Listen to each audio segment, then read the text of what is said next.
먼저 고린도후서 5장 있는 말씀 먼저 같이 읽겠습니다. 시작. 하나님께서는 그리스도를 내세우셔서 우리를 자기와 화해하게 하시고 또 우리에게 화해의 직분을 맡겨주셨습니다. 곧 하나님께서 사람들의 죄과를 따지지 않으시고 화해의 말씀을 우리에게 맡겨주심으로써 세상을 그리스도 안에서 자기와 화해하게 하신 것입니다. 마태복음 16장 시작. 그때부터 예수께서는 자기가 반드시 예루살렘에 올라가야 하며 장로들과 대제사장들과 율법학자들에게 많은 고난을 받고 죽임을 당해야 하며 사흘째 되는 날에 살아나야 한다는 것을 제자들에게 밝히기 시작하셨다. 히브리서 말씀 시작. 이와 같이 그리스도께서도 많은 사람의 죄를 짊어지시려고 단 한 번 자기 몸을 제물로 바치셨고. 고린도후서 시작. 하나님이 죄를 알지도 못하신 이를 우리를 대신하여 죄로 삼으신 것은 우리로 하여금 그 안에 하나님의 의가 되게 하려 하심이라. 아멘. 설교에서 잠깐 기도하겠습니다. 하나님 아버지, 계속해서 우리가 이 귀한 책자를 통해서 하나님 말씀을 정리한 것들을 살펴보고 있는 중입니다. 예수님은 어떤 분이신지 우리가 살펴보았습니다. 또 우리의 현실은 또 무엇인지 살펴보았습니다. 이제는 예수님께서 우리 위해서 무엇을 하셨는지를 살펴보려고 합니다.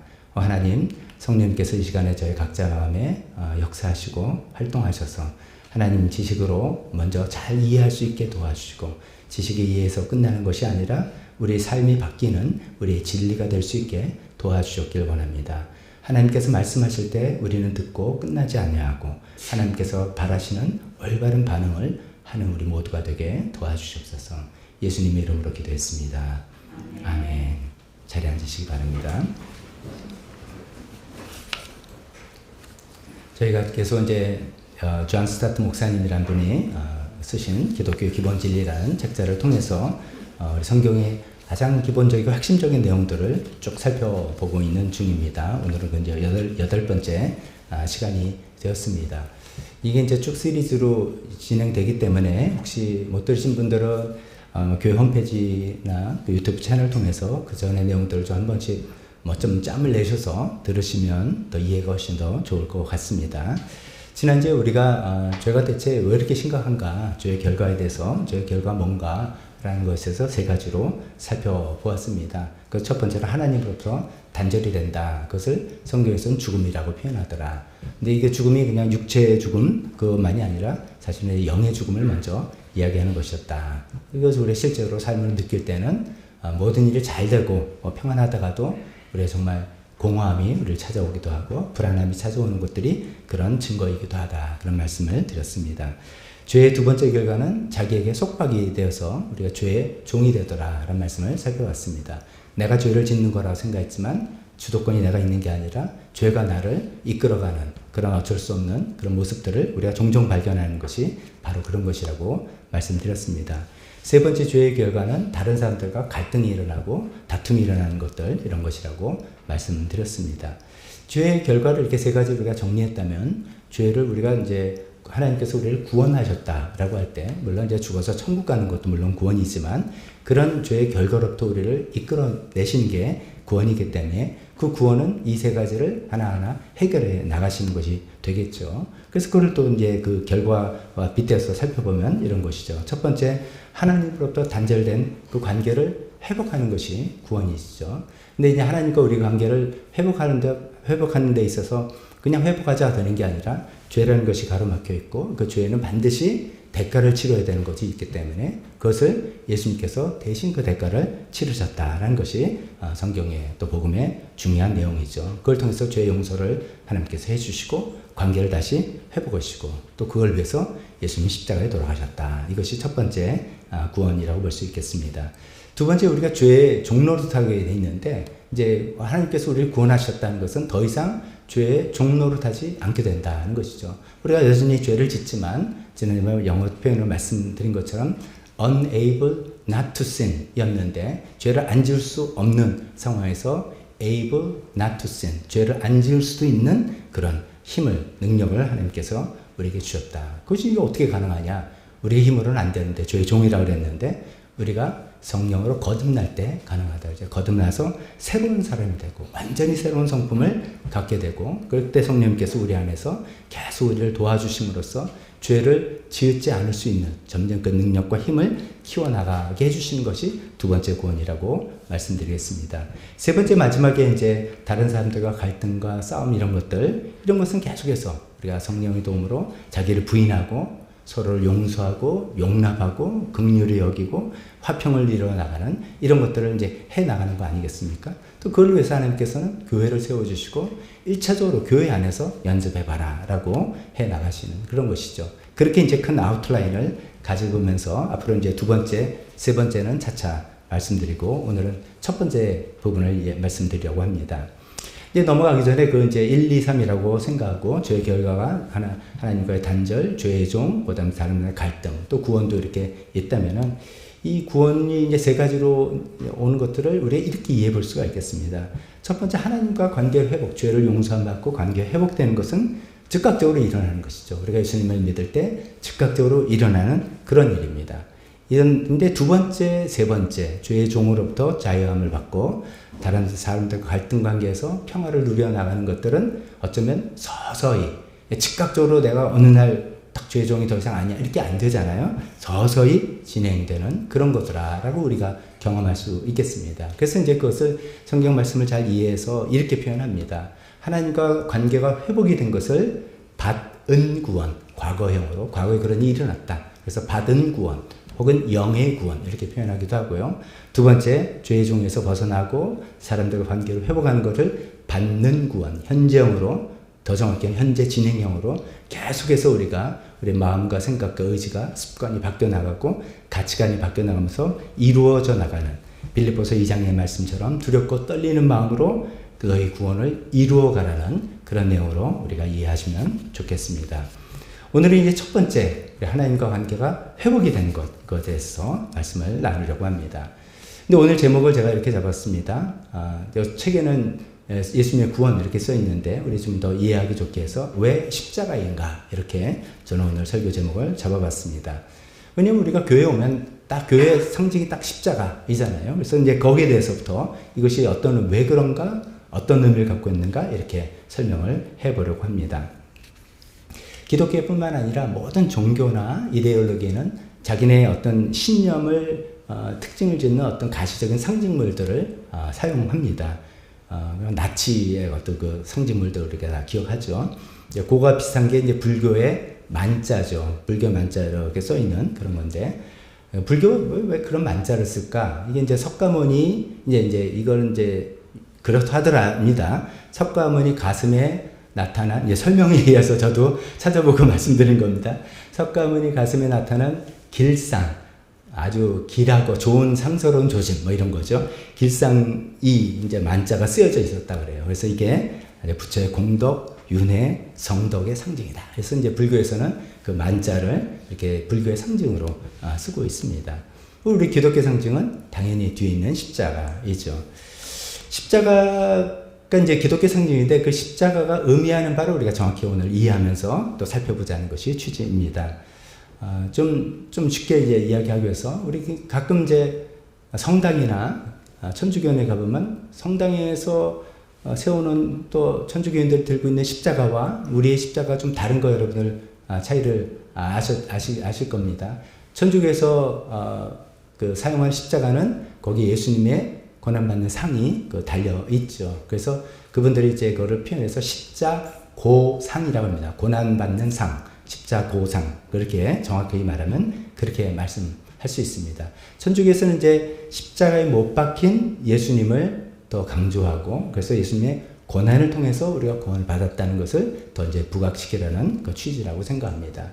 거기 위해서 이제 개신교는 밋밋하죠. 예수님 상 없고 그냥 딱 십자가만 있습니다. 개신교에서는 왜 그런가 하면 개신교에서는 그 예수님이 죽으신 걸로 끝난 게 아니라 부활하셨고 부활로 구원을 이루셨다라고 해서 우리는 부활을 조금 더 강조해서 그 예수님 상이 거기는 없는 거죠. 그래서 천주교 십자가, 개신교 십자가 조금 같은 의미지만 좀 다른 초점을 두고 있다라고 우리가 이해할 수 있습니다.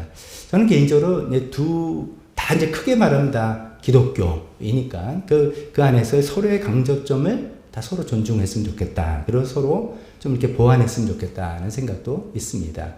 이제 특히나 이제 저도 이제 태어날 때부터 교회에서 자라고 교회 문화에 익숙하다 보니까 교회에서 쓰는 이제 십자가의 의미가 어느덧 잘못하면 예수님의 고난을 우리가 잊어버리는 경우가 참 많습니다. 십자가 아름답게 장식하잖아요. 그 십자가 목걸이, 뭐 십자가 그림, 이것도 아름답게 만드는데 우리가 초점을 두고 그것이 그냥 기독교의 상징이야.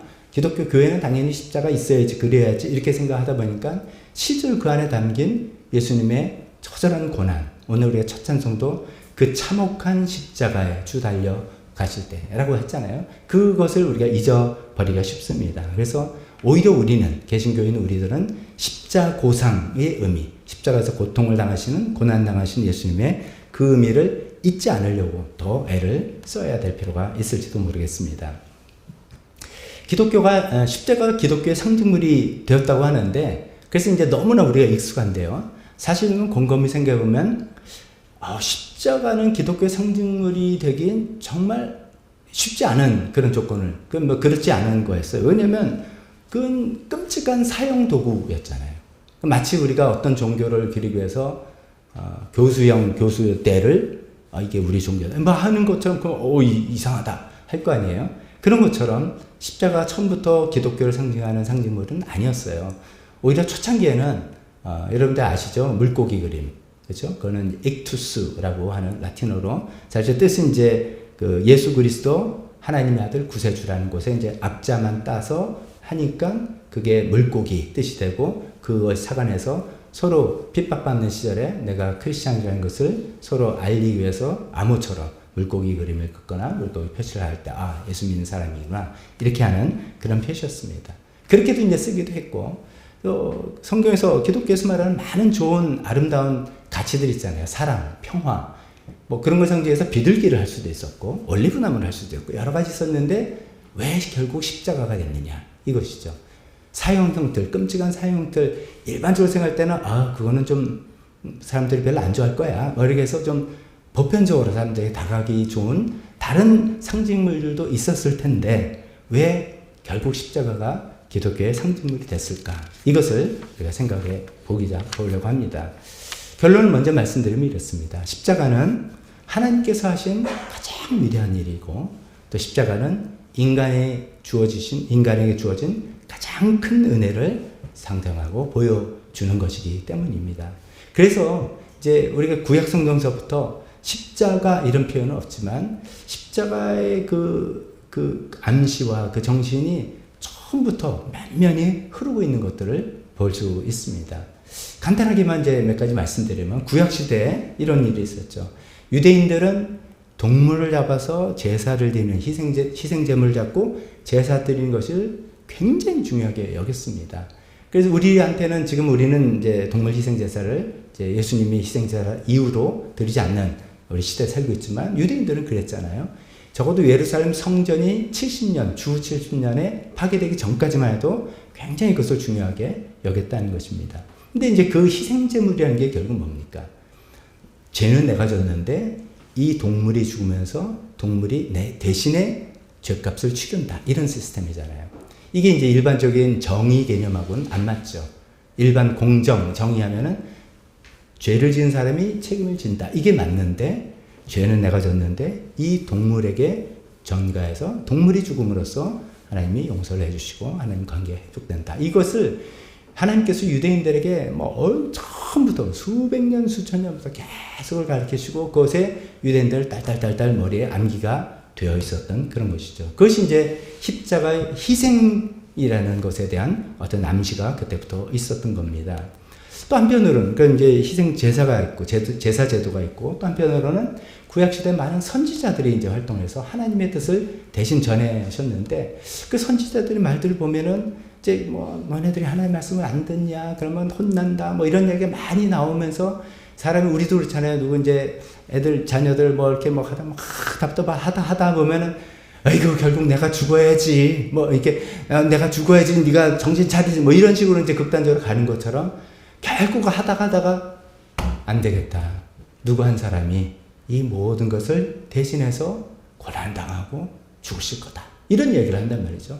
이스라엘 백성들은 너네 그렇게 하면 안 돼. 이런 얘기를 주로 하다가도 결국은 안 되겠네. 누군가는 오셔서 모든 사람의 죄를 대신 지고 고난을 받을 사람이 올 것이다. 뭐 이렇게 나온단 말이죠. 그 대표적인 게 이사야서 53장의 말씀이죠. 우리가 고난주간 때마다 암송하고 묵상하는 53장 4절. 그는 어떠한 사람은 실로 우리가 받아야 할 고통을 대신 받고 우리가 겪어야 할 슬픔을 대신 겪는다. 그 어떤 사람이 올 것이다 라는 그런 암시를 선지자를 통해서 간간히 했단 말이죠. 한쪽으로는 제사 제도를 통해서 동물을 통해서 대신해서 죽음을 당함을 통해서 우리가 용서를 받고 관계가 회복되는 그런 것을 가시적으로 보여주시고, 한편으로는 선지자 예언을 통해서 간간히 그런 얘기를 해주시는 그런 것들이 의미를 잘 몰랐지만 나중에 예수님 십자가를 겪고 난다면 이런 것이 다 준비 과정이었구나 라고 이렇게 알 수 있게 된 것입니다. 자, 그렇게 구약시대 때부터 우리가 준비 과정이 있었던, 십자가에 대한 이해의 준비 과정이 있었다면 신약시대에 들어와서, 즉 예수님이 오신다면 이것이 더 본격적으로 나타나기 시작합니다. 오늘 저희가 읽었던 두 번째 본문 마가복음 16장, 그 본문은 우리가 그냥 예수님께서 자기의 고난받을 것을 예언하시는, 앞으로 미리 예견해서 말씀하신 거다 이렇게 이야기하는데, 그 예수님의 그 강조 어조를 우리가 눈여겨 봐야 됩니다. 거기에 이제 별로 있을 필요가 없을 단어가 하나 들어가요. 그때부터 예수께서는 자기가 예루살렘에 올라가야 하며 이렇게 하면 되는데 무슨 단어가 들어갑니까? 반드시 라는 단어가 들어갑니다. 이거는 이제 영어나 원어의 표현에 의하면은 must 라는 단어입니다. 예수님 나는 앞으로 내가 고난을 당할 거야 라고 이야기하시는 게 아닙니다. 예수님 나는 고난을 당해야만 된다. 나는 죽임을 당해야만 된다 라고 이야기하는 거예요. 그래서 중간에 많은 고난을 받고 죽임을 당해야만 된다라고 이야기하는 그런 이야기십니다. 그래서 뭐냐면 예수님께서는 이 땅에 오셔서 어떤 이제 본인의 사명 아니면 본인의 운명, 좀 다르죠. 사명은 내가 할 일이고 운명은 내가 나에게 결국은 일어날 일, 운명이라고 한다면 예수님은 자신의 사명과 자신의 운명이 십자가에서 죽는 거라는 것을 분명히 알고 계셨어요. 그냥 내 사람들 도와주러 왔고 좋은 이야기 해주고 이게 아니라 결국은 나는 십자가에서 죽는 것, 반드시 그런 죽음을 당해야 된다라는 것이 자신의 사명이고 그것이 자기 운명이라는 것을 알고 계셨다는 그런 표현입니다. 예수님이 이제 복음서에 여러분들 이제 요새 이제 기존 버전을 하신 분들은 마태복음을 읽으시고 미니 버전은 마가복음 제가 선정했습니다. 분량 때문에 이렇게 했습니다만 거기 보면 예수님이 이제 성경을 읽다 보면 예수님이 늘 아직 내 때가 아니다. 뭐 이런 얘기를 많이 해요. 이제 막 인기가 있으니까 이번에 한번 출마합시다. 뭐 이렇게 하면 내 때가 아니다. 뭐 자꾸만 내 때가 아니라 그러시더니 예수님 마지막 때쯤 가서는 아버지 때가 왔습니다.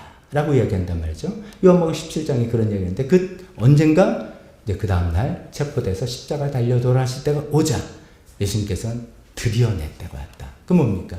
자신이 늘 생각하고 있는 때는 뭐냐면 출세해서 사람들한테 뭐 인정받고 하는 그게 아니라 드디어 내 말이 사람들이 듣고 굴복 복종하는 그 때가 아니라 자신이 십자가에 죽는 것이 자기가 그렇게 기다려왔던 그 때라는 그 얘기를 하고 계시는 거죠. 십자가는 예수님의 사명이자 예수님의 운명이었다는 말씀을 하는 것입니다. 이 예수님의 그런 어떻게 보면 굉장히 독특한 삶이라고 볼 수가 있겠죠. 그런 예수님의 독특한 삶을 예수님에 관한 기록을 적는 사람들도 캐치를 했습니다. 이제 우리가 마태복음, 마가복음, 누가복음, 요한복음, 복음서라는 장르입니다. 이게 뭐 소설, 시, 희곡 이런 것처럼 장르인데 이게 일종의 전기하고 비슷합니다. 근데 전기하고 비슷한데 이 희한한 전기예요. 예수님이란 사람에 대해서 전기를 이 네 사람 각자 썼는데 세상에 그 전기라고 하면 그 사람이 제일 그 위대한 업적, 그 다음에 그 업적이 일어나게 되는 배경 이런 거 설명하게 되는데 이 전기는 희한하게도 예수님의 생애 마지막 일주일에 모든 관심이 쏠려 있어요. 그래서 분량도 예수님이 적어도 이제 33년을 사셨다라고 알고 있는데 중간 거 필요 없죠. 12살 때 잠깐 이야기 나오고 뭐 20대 몰라, 10대 청소년 때 뭐 몰라, 뭐 사춘기 뭐 했는지 중2병을 앓으셨는지 몰라. 그거 전혀 관심이 없고 주요 관심이 마지막 일주일, 공생에 3년 했다는데 3년 중에서도 마지막 일주일에 모든 관심을 쏟아둔 거예요. 그 마지막 일주일이 뭐냐면 예루살렘에 들어오자마자 이제 예수님은 죽기 위해서, 십자가에 달리기 위해서, 아까 말씀했는데 그때가 와서 돌기 위해서 그것을 통해서 일주일을 지내시고 돌아가셨던 그 일주일이라는 것이죠. 그 일주일에 누가복음 같은 경우는 자기 그 복음서를 쓸 때 33%의 분량을 거의 다 할애했습니다. 일주일에. 마태복음은 더해서 40%를 그 일주일에 할애했습니다. 요한복음은 더합니다. 무려 50%의 기록을 그 마지막 일주일에 썼습니다. 마가복음은 가장 많습니다. 60%의 분량을 마지막 일주일에 할애했다는 것이죠. 그 뜻은 뭐냐면 이 복음서 기자들도 예수님 아까 반드시 내가 십자가 죽어야 된다, 드디어 내 때가 왔다 이렇게 말씀하신 것들을 이해한 거예요. 이해하고 자기가 기록을 통해서 사람들도 그것을 이해하기를 바란 겁니다. 예수님은 훌륭한 말씀하시고 인품이 좋으시고 다 맞지만 그런 것을 통해서 어떤 우리 사람들에게 영향을 주시는 분이 아니라, 그게 아니라 예수님은 십자가에 돌아가심으로써 우리에게 가장 중요한 일을 하신 분이라는 것을 여러분 반드시 이것을 아십시오 라는 그런 의도로서 많은 분량을 그 마지막 돌아가신 일주일에 기록을 했다는 것입니다. 더 나아가서 이제 서신서, 편지로 이제 많은 사도들이 교회들에게 쓴 서신서에는 아예 그냥 드러내놓고 기록을 했습니다. 이렇게 한 가지만 이야기하면 고린도전서 2장 2절 사도 바울이란 분이 고린도 교회에 쓴 편지에 이렇게 아주 대놓고 이렇게 얘기합니다. 나는 여러분 가운데서 예수 그리스도 곧 십자가에 달리신 그분밖에는 아무것도 알지 않기로 작정했습니다. 나는 십자가밖에 모른다. 십자가가 가장 중요하다. 이렇게 아예 명시적으로 이야기할 정도였다는 것이죠. 자, 이런 내용들을 생각해서 그래서 기독교에서는 십자가를 그렇게 중요하게 여기는구나. 그래서 이걸 십자가의 중심성, 기독교는 십자가가 가장 중심이다. 이런 의미가 되겠습니다. 쭉 살펴본 것처럼 구약시대부터 신약시대까지 관통하는 핵심 주제가 바로 십자가인 것이죠. 그래서 십자가를 빼놓고는 기독교 신앙을 설명할 수가 없습니다. 조금 부연 설명해 볼까요? 우리가 기독교 신앙, 교회 다니는 사람들이 대체 뭐를 믿고 뭘 하는 사람들이야? 할 때, 이거 뭐 그래도 열심히 사는 사람들이야. 그것도 말이 돼요. 그 다음에, 그 교회 다니는 사람들은 그 성경도 읽고, 거기에 관련 서적도 읽고, 그래도 좀 고상한 지식들을 좀 추구하는 사람들이야. 그것도 말이 돼요. 또 기독교 교회 다니는 사람들은, 남들 되게 잘해주더라고. 그래서 섬김, 희생, 봉사, 이런 것들 많이 하는 거, 그것도 맞는 거예요. 근데 그것은 나중의 일이에요. 기독교 신앙은, 요체는 핵심은 뭐냐면, 우리는 불가능한 죄인들이다. 내가 내 이 죄의 문제를 해결할 수 있는 가능성이 나한테는 없다. 그래서 예수님이란 분이 내 죄를 대신해서 죽으심을 통해서 하나님의 관계를 다시 맺어주는 그 외에는 나에게 다른 가능성이 없다라는 것을 인정하고 받아들이는 사람들의 신앙입니다. 그 후에, 그래서 하나님 관계가 회복된 후에 열심히 또 살아가고 깊은 지식도 추구하고 희생과 봉사도 하면서 우리가 남들 보기에는 교회 다니는 사람들이 어떤 그 모습이 나오는 건데, 그 출발의 핵심은 그것이 나로는 가능하지 않다. 나는 죄인이다 라는 것을, 하나님 앞에 죄인이라는 뜻입니다. 우리가 사람들 앞에 나쁜 놈, 이상한 놈 뜻이 아니라 그건 추가적인 거고, 하나님 앞에 나는 죄인이기 때문에 그것을 할 수 있는 능력이 나한테는 애초에 없다라는 것을 인정하고, 그래서 예수님의 십자가 없이는 나는 불가능하다라고 고백하는 것이 기독교의 신앙의 핵심이라는 말씀입니다. 그렇기 때문에 우리가 십자가를 기독교의 상징으로 삼는 겁니다. 다른 여러 가지 상징을 좋은 것도 있을 수 있지만 그것이 기독교 신앙의 공통적인 핵심이기 때문에 십자가가 기독교의 상징물이 됐다고 말씀드릴 수 있습니다. 자, 그렇다면은 간간히 이미 여러 차례 나왔지만 십자가 의미가 뭔데 그러냐라는 것을 좀 말씀드려 보겠습니다. 제가 2주 전인가요? 원죄에 대해서 말씀드렸습니다. 원죄를 통해서 온 인류의 대표자는 아담의 한 사람 죄로 인해서 죄의 책임이죠. 그래서 너는 죄인이 됐다라는 죄책과 죄성, 내가 죄를 지을 수밖에 없는 성품, 이런 것이 나한테 전가되었다. 나한테 그냥 물려받게 됐다. 뒤집어 쓰게 됐다. 이렇게 말씀드렸습니다.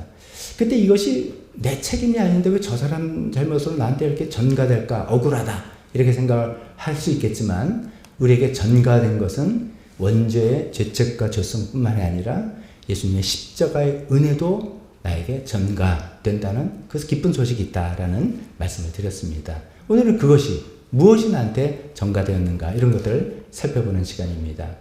십자가의 의미는 사실은 굉장히 다양할 수 있지만 오늘 딱 두 가지로 요약해서 말씀을 드리겠습니다.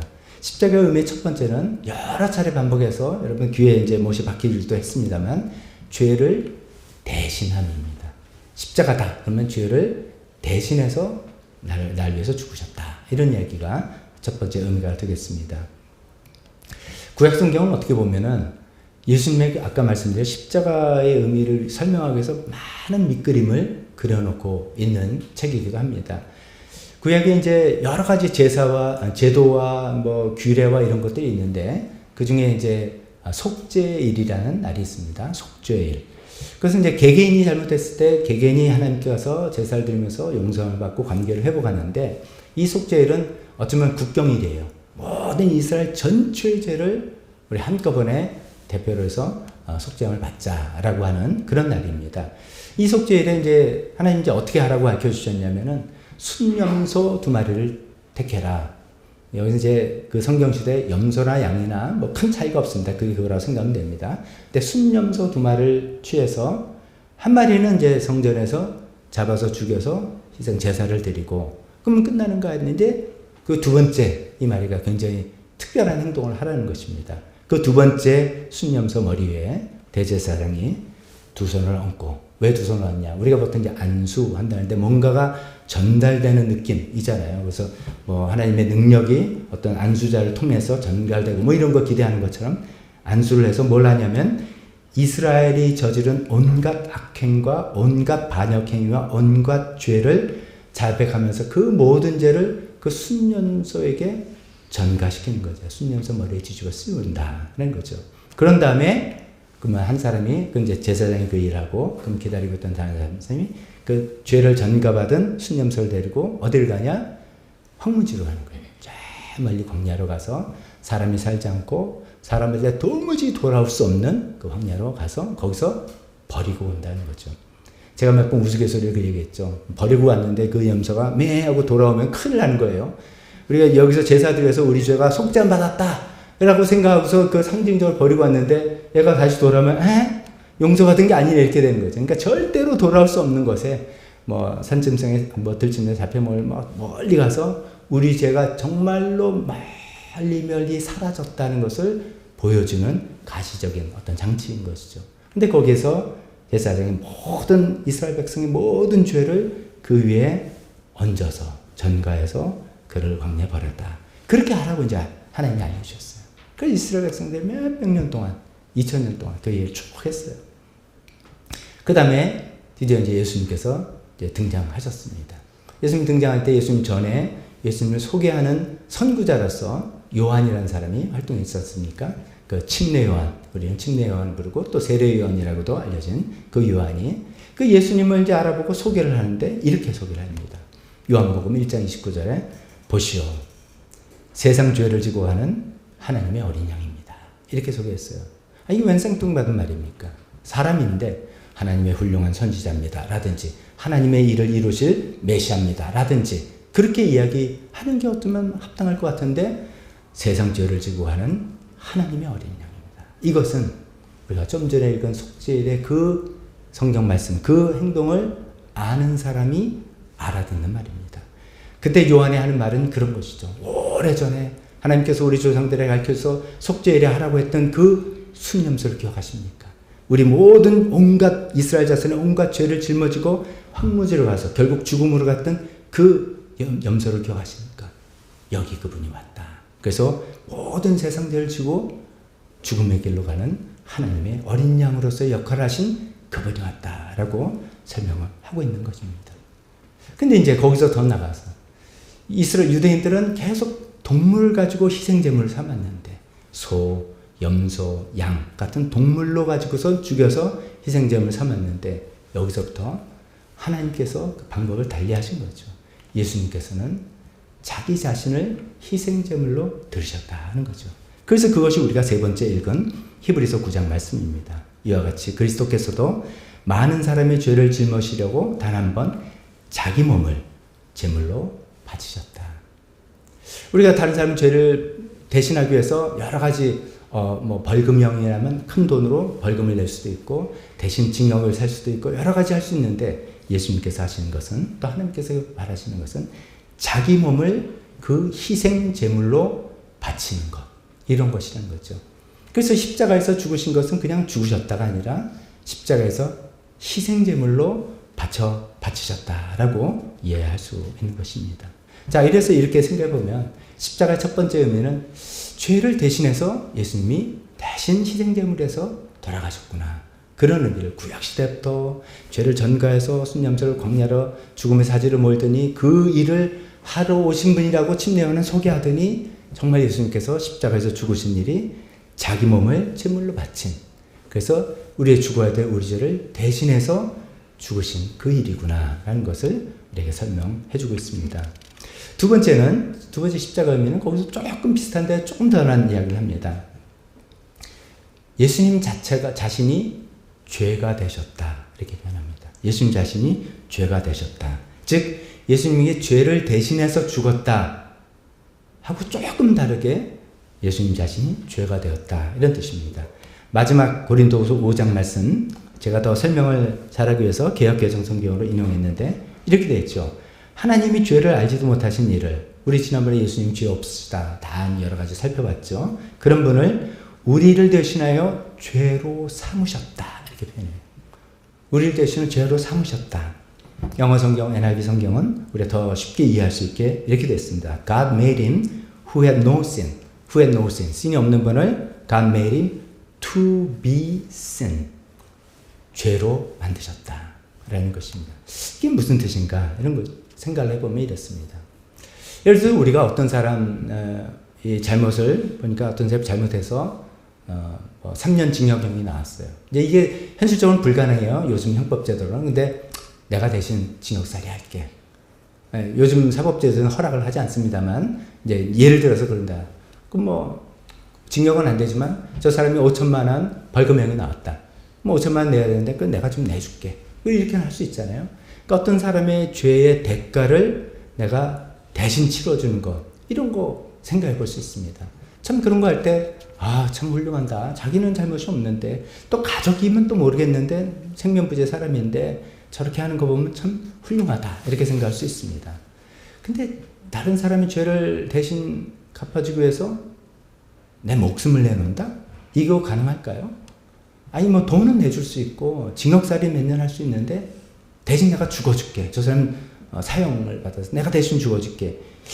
이거 되게 어렵단 말이죠. 만약에 누가 그런다면 와 진짜 저 사람 되게 훌륭한 사람이다, 이렇게 말할 수가 있고 그 희생은 멋진 희생이라 말할 수가 있었습니다. 그런데 그거와 진짜로 죄가 된다, 그 무슨 말이냐면 내가 죄를 대신 해결해 줄게가 아니라, 그럼 어떻게 보면 한편으로는 좀 멋있는 구석이 있는데 그게 아니라 내가 진짜 나쁜 놈이 된다.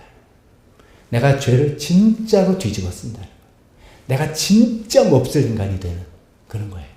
그렇게 대신 갚아주는 게 아니라 진짜로 그렇게 되는 그 얘기를 하고 있습니다.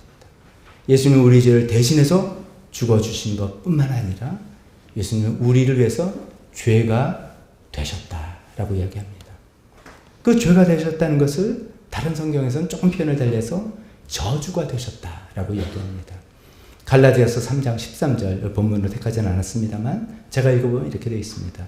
그리스도께서 우리를 위하여 저주를 받은 사람이 되심으로써, 이제 우리 성경에 이제 우리 글로 번역을 할 땐 다 저주를 받았다 이렇게 표현합니다. 근데 좀 아쉬운 거는 원문 성경이나 영어 성경에는 저주가 되었다. 우리는 이제 생소한 표현이죠. 저주가 되었다. 우리는 이렇게 쓰죠. 저주 덩어리. 이렇게 하면 요즘 쓰는 표현이 그런 겁니다. 사실 그렇게 됐다는 이야기를 하는 겁니다. 예수님께서 우리를 위하여 저주를 받은 사람이 아니라, 저주를 받아라 받은 사람 정도가 아니라 예수님께서 우리를 위하여 저주가 되셨어요. 저주 덩어리가 되셨어요. 진짜 죄인이 됐어요. 내가 너를 위해서 그냥 죄값을 내가 그냥 치워줄게 정도가 아니라, 그래서 멋있는 희생 그 정도가 아니라 진짜 죄덩어리와 죄인이 되고 저주 덩어리가 되었다는 그런 얘기를 하고 있는 것입니다. 그것이 십자가의 두 가지 의미로 간단하게 살펴보는 겁니다. 죄의 대가를 대신 치르셨다. 뿐만 아니라 두 번째로 진짜로 죄가 되고 진짜로 저주가 되었다라는 그런 이야기입니다. 자, 이런 십자가 의미를 가지고 그런 이해를 바탕으로 예수님께서 십자가에서 겪으신 그 정황을 다시 한번 쭉 생각해 보기를 원합니다. 이제 우리가 신앙생활 오래 하신 분들은 너무 워낙 여러 차례 들으신 내용이고 많이 개인적으로 묵상도 하시고 관항주간마다 생각하기 때문에 이게 좀 어떻게 보면 식상할까봐 걱정이지만 이런 내용들을 예수님이 나를 위해서 죄를 대신해 주셨구나, 또 예수님이 죄가 되셨구나, 저주가 되셨구나, 이런 것들을 좀 생각해 보시면서 한번 이 시간에 다시 한번 예수님께서 십자가에 달리신 그 정황을 좀 이렇게 한번 다시 한번 이해하면서 마음으로 새겨보면 좋겠습니다. 예수님께서 십자가 달리셨을 때 온 땅이 어두워졌다 그랬습니다. 온 땅이 어두워졌다. 그 이유는 예수님께서 그 죄를 다 담당하셨기 때문입니다. 예수님께서 모든 죄를 담당하실 뿐만 아니라 예수님 자신이 죄가 되셨기 때문입니다. 이 세상의 모든 죄라 할 때 우리의 모든 과거의 죄, 우리 모든 현재의 죄, 우리 모든 미래의 죄까지. 그건 우리가 참 머리로 이해하기는 되게 힘든 거죠. 그러나 예수님께서는 우리 한 사람 한 사람뿐만 아니라 거기 있는 유대 땅에 있는 사람뿐만 아니라 미래 우리 같은 사람이죠. 2000년으로부터는 미래에 쓸 우리의 모든 죄까지도, 모든 죄를 예수님께서 다 담당하시고 그 십자가에 매달려 있으신 거죠. 하나님께서는 그 죄를 보실 수가 없었습니다. 하나님은 거룩하신 분이라서 그 죄를 보실 수가 없어서 하나님께서 온 땅이 어두워지고 하나님께서 그 예수님을 외면하셨습니다.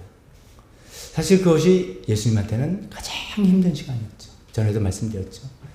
예수님께서 왜 십자가에 달릴 때 두려워하셨는가?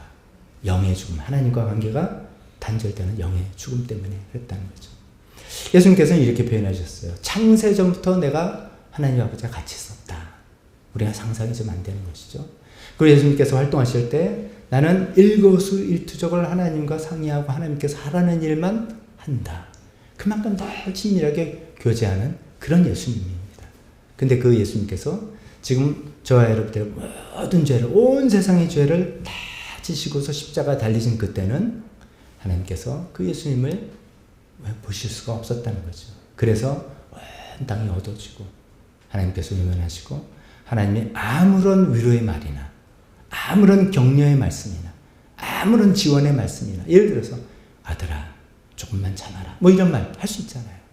내가 네 고통을 알고 있다 라고 할 수 있잖아요. 아무 말씀도 없이 잠잠하셨던 거예요. 그래서 예수님께서 이런 절규를 하신 거죠. 엘리 엘리 라마 사박다니, 아람어로 하신 말씀이죠. 그 뜻은 나의 하나님 어찌하여 나를 버리셨습니까? 정말로 하나님으로부터 버림받은 그 순간입니다. 우리 모든 죄를 다 담당하시고 우리 때문에 예수님 자신이 죄가 되신 이 때문에 하나님으로부터 버림받은 그런 순간인 것이죠. 달리 말하면 우리의 죄가 예수님을 지옥으로 보낸, 하나님 없는 곳, 지옥으로 보낸 그 순간이라고도 볼 수가 있겠습니다. 그런데 그 캄캄한 어둠 속에서 갑자기 승리의 외침이 울려 퍼졌습니다.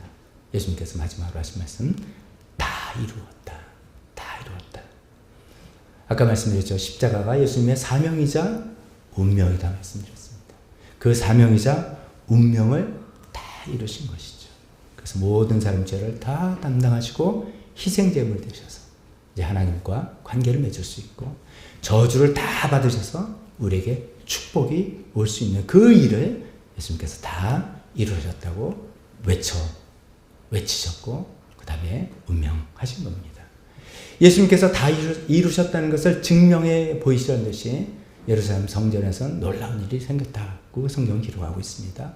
지성소와 성소를 가로막는 두꺼운 그 휘장이 위에서부터 아래로, 즉 인간이 찢은 게 아니라 하나님의 역사라는 것을 위에서부터 아래로 쫙 갈라져서 더 이상은 이제 죄인은 하나님께 나갈 수 없다는 그 단절된 것이 없어졌다.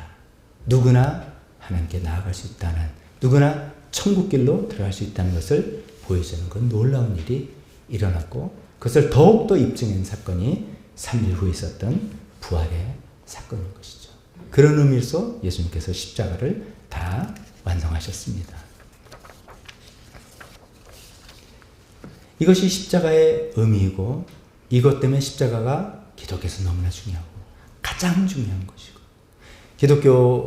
그러니까 우리가 예수님 믿는 기독교 신앙으로서 어떻게 행동을 올바르고 마음을 올바로 쓰는 것 너무나 귀하고 반드시 해야 됩니다.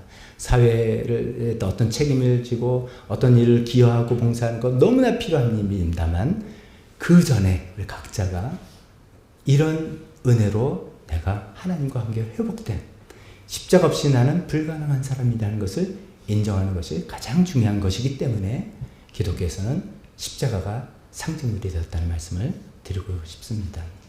자, 마지막으로 한 말씀만 더 드리겠습니다. 그럼 거기서 끝인가? 용서받은 것은 끝인가? 이것을 조금 더 생각을 해보려고 합니다. 저는 이제 그 소제목을 용서에서 화해로라고 말씀드리고 싶습니다. 그 첫 번째 본문이 거기서 나오는 것입니다. 여러분, 우리가 이제 교회에서 용서에 대한 이야기 많이 하잖아요. 뭐 교회뿐만이 아닙니다. 우리가 요즘 세상에서 얼마나 이제 좋은 강의도 많이 들을 때 용서에 대한 이야기 많이 나오잖아요. 근데 그런 내용이나 이제 제가 설교한 내용이나 그런 내용들을 한번 이제 어떤 내용인가 생각해보면 이런 것이죠. 용서 뭐냐? 결국 나 자신을 위해서 하자. 저 사람이 나한테 사과 안 하는데 내가 어떻게 용서할 수 있냐? 그거 아니다. 용서는 그런 게 아니다. 용서는 사람이 잘못을 느끼든 안 느끼든, 나한테 미안하도 하든 안 하든 그건 상관없다. 내 마음에 피해를 받아서 괴로워하는 그 마음을 해소해야 된다. 그것이 또 크리스찬으로서는 하나님이 용서했기 때문에 용서해줘야 되는 의무이기도 하다. 뭐 그런 내용이죠. 또 용서는 화해하고는 다르다. 용서는 내가 그냥 개인적으로 하는 거고, 화해는 두 사람이 쌍방으로 이루어지는 일인데, 용서와 화해는 다른 거니까, 책으로 보면 챕터가 다른 거니까 제가 이렇게 설명했죠. 그냥 화해가 두려워서 나 용서도 못하겠다, 그렇게 생각하지 말자. 용서는 일단 용서하는 걸 하나님께서 우리에게 명령하셨고, 화해는 어떻게 보면 가능하거든, 할 수 있거든, 많은 사람들과 하라, 뭐 이렇게도 이야기했으니까 완전히 다른 거다, 이렇게 설명도 했습니다. 자, 그러면 이제 용서를 그렇게 이해해 보면서 한번 생각해 보세요. 하나님께서는 그러면 죄인을 그런 식으로 용서하셨나? 즉, 하나님께서는 죄인을 용서만 하신 건가? 어떻게 생각하세요? 우리는 이제 그 용서 설교를 들으면서 어떻게 보면, 아유, 그래도 좀 다행이네. 화해까지 하는 건 아니고, 그냥, 아유, 나를 위해서 하라니까. 그것도 힘들어서, 용서했습니다. 그래서 이제 파쇄식도 하고 막 하는데, 하나님이 그런 의미에서 우리를 용서하셨다고 한 건가? 만약에 거기가 전부라면, 하나님과 우리의 관계는 회복이 되지 않는 거죠. 우리가 인간 사이도 화해해야지 관계가 회복됐다고 하잖아요. 하나님은 우리가 일반적으로, 거기서 이제 제가 말씀드리고 싶은 거는, 우리가 일반적으로 하나님께서 우리 죄를 용서하셨다라고 표현하는데, 그 용서란 뜻 안에는 하나님께서 우리 죄를 용서하셨을 뿐만 아니라 화해를 원하셨다, 화해의 손을 내미셨다까지 다 들어있는 것입니다. 마치 우리가 십자가 하지만 십자가 뜻 안에는 부활까지도 같이 곁들여서 우리가 그냥 이야기하기도 하는 거하고 비슷한 것입니다. 그 이야기가 하나님께서 우리를 용서하시고 화해의 손을 내미셨다라는 그 내용을 첫 번째 본문에 제가 담아 본 것입니다. 이렇게 되어 있습니다. 고린도후서 5장 18절에 하나님께서는 그리스도를 내세우셔서, 표현을 참 재밌게 번역했어요. 그리스도를 통해서, 그리스도로 말미암아, 이런 것인데, 새 번역은 그리스도께를 내세우셔서 마치 뭐 중재자 역할을 하듯이, 아니면 그리스도 어떤 희생을 힘입어서 이렇게 하는 표현 같습니다. 그리스도를 내세우셔서 우리를 자기와 화해하게 하셨다. 이것이 얼마나 감사한지 몰라요. 하나님께서 우리처럼 그냥 용서하고, 그래, 나도 내 마음 괴롭고 싶지 않으니까 인간들 그냥 내가 용서하고 내 마음 나도 편하게 살래 하고 끝내신 게 아니냐는 거예요. 하나님께서는 우리를 용서했을 뿐만 아니라 우리를 화해하고 우리랑 다시 잘해보기를 원하십니다. 우리랑 옛날 관계를 다시 회복하기를 원하십니다. 다시 우리에게 주었던 그 지위와 그 자격을 돌려주시기를 원하시는 거예요. 그런데 우리가 잘 아시다시피 화해는 쌍방입니다. 하나님께서 일반 교회로 화해할게 한다고 내가 딱 화해가 되는 게 아닙니다. 하나님께서 우리를 용서해 주시고 화해의 손길을 내미실 때 하나님의 이 손을 또 맞잡는 것은 우리의 역할입니다. 그래서 화해의 손을 내몄다. 제가 이렇게 표현했습니다. 제일 끝에 세상을 그리스도 안에서 자기와 화해하게 하신 것이다. 하나님 바라시는 궁극적인 건 그런 거예요. 근데 여러분 우리 인간의 관계에서 많이 그런 거 있지 않습니까? 용서는 했지만 냉랭한 관계. 용서는 했지만 더 이상은 만나지는 않는 관계. 용서는 했지만 다시 잘해보고 싶지는 않은 관계. 많이 있습니다. 그러나 하나님의 용서는 용서하시고 화해하시고 우리 모든 지위와 자격을 다시 회복시켜 주시기를 원하는 그런 용서다 라는 것을 말씀드리고 싶습니다. 그 일이 십자가에서 이루어졌다는 것입니다. 그래서 하나님께서 우리를 예수 믿을 때 하나님의 자녀로 다시 삼아주시고 용서받은 죄인으로 너는 구석에만 맨날 거기 있어라. 너는 옛날에 한번 찍히내니까 어디 이렇게 아니라 용서해 주시고 화해하시고 자녀로 다시 세워주시고 하나님의 상속자로 삼으셔서 다시 우리가 하나님 위해서 하나님과 마음을 지내면서 살 수 있는 놀라운 그 회복의 메시지가 십자가 안에 있다는 것입니다. 관건은 우리의 반응입니다. 하나님의 용서와 화해의 손을 잡을 거냐 안 잡을 거냐, 아니면 하나님의 용서만 받고 나 혼자 살 것이냐, 아니면 용서받고 화해의 손까지 잡아서 나와 하나님이 다시 관계가 다 온전히 회복돼서 하나님께서 우리에게 주시는 놀라운 은혜와 축복을 누리면서 살 거냐 할 거냐, 이것은 우리의 선택에 달려있다고 봅니다. 말씀을 정리하겠습니다. 하나님은 죄의 심각한 결과를 하나하나 해결해 주셨습니다. 그 방법은 예수님의 십자가 희생을 통해서 그렇게 하셨습니다. 예수님께 십자가는 예수님이 우리 죄를 대신했다라는 것과 예수님께서 죄가 되시고 저주가 되셨다. 그래서 그 죽음으로 우리는 용서를 받고 하나님 거기서 더 나가서 우리를 화해하길 원하시고 그 손길을 내미셨습니다.